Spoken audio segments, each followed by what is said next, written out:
அதிமுக தாவேக கூட்டணி ஆட்சி, விஜய் போடும் மனக்கணக்கு. நியூஸ் 10 தமிழ் நேயர்களுக்கு வணக்கம். எடப்பாடி திட்டமும் இதுதானா?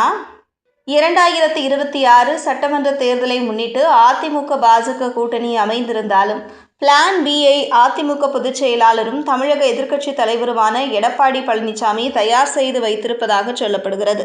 தேர்தல் முடிந்த பிறகு தேவைப்பட்டால் விஜயின் தமிழக வெற்றிக் கழகத்துடன் கூட்டணி அமைக்கலாம் என்றும் யூகங்கள் உலாவி வருகின்றன. பாஜக எதிர்ப்பு வாக்குகளை அறுவடை செய்வதற்கே விஜய் எடப்பாடியுடன் கூட்டணி சேராமல் இருக்கிறார் என்றும் சொல்லப்படுகிறது. 2026 தேர்தலில் திமுகவை எதிர்க்க தயாராகி வரும் அதிமுக பாஜகவுடன் கூட்டணி அமைத்திருக்கிறது.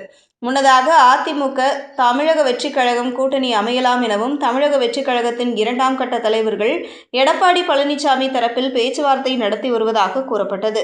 அந்த பேச்சுவார்த்தையின் போது 1/3 பங்கு, அதாவது சுமார் 80 சட்டமன்ற தொகுதிகள் வரை விஜய் கேட்டதாகவும், ஆனால் அதற்கு எடப்பாடி பழனிசாமி ஒத்துக்கொள்ளாததால் அதிமுக தாவேக கூட்டணி முடிவுக்கு வந்ததாக சொல்லப்படுகிறது.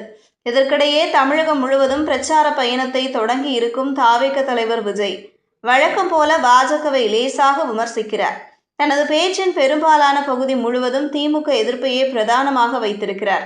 ஆனாலும் மறந்தும் அதிமுக குறித்தோ அதன் தலைவர்கள் குறித்தோ விமர்சிப்பதில்லை என்பதையும் கவனிக்க வேண்டும். தாவேக மாநாட்டிற்கு பிறகு விஜய் தரப்பை அதிமுக தலைவர்கள் விமர்சித்து வந்தாலும் ஒரு சாஃப்ட் டோனையே மெயின்டைன் செய்து வருகிறார்கள் என்பதையும் கவனிக்க வேண்டும். இந்த நிலையில் பாஜகவுடன் கூட்டணியில் இருப்பதால் தான் விஜய் அதிமுக கூட்டணிக்கு வரவில்லை எனவும், தேவைப்பட்டால் தேர்தலுக்கு பிறகு கூட அதிமுக தாவேக கூட்டணி ஏற்படும் என கூறப்படுகிறது. தமிழகத்தை பொறுத்தவரை அதிமுக பாஜக கூட்டணி அமைந்திருக்கும் நிலையில் அது நினைத்த பலனை கொடுக்குமா என்ற கேள்வி எழுந்திருக்கிறது.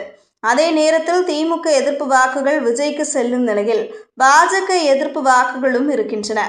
அது திமுகவுக்கு சென்று விடாமல் தமிழக வெற்றிக் கழகத்திற்கு செல்ல அந்த கட்சி தனி அணி அமைத்து போட்டியிடுவதுதான் சரியாக இருக்கும் என்பது விஜயின் எண்ணம்.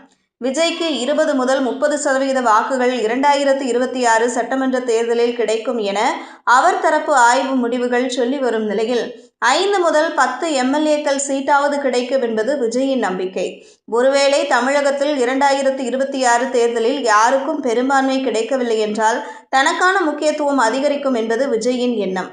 ஒருவேளை தமிழக வெற்றிக் கழகம் கணிசமான தொகுதிகளை வென்றால் கடைசி நேரத்தில் அதிமுகவுடன் கூட்டணி அமைத்து ஆட்சி அமைக்கலாம் என சொல்லப்படுகின்றது.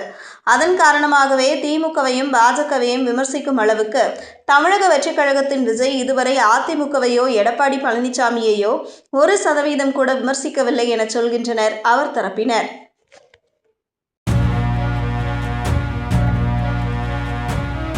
செய்திகளை உடனுக்குடனும் துல்லியமாகவும் தெரிந்து கொள்ள நியூஸ் 10 தமிழ் சேனலை பின்தொடருங்கள்.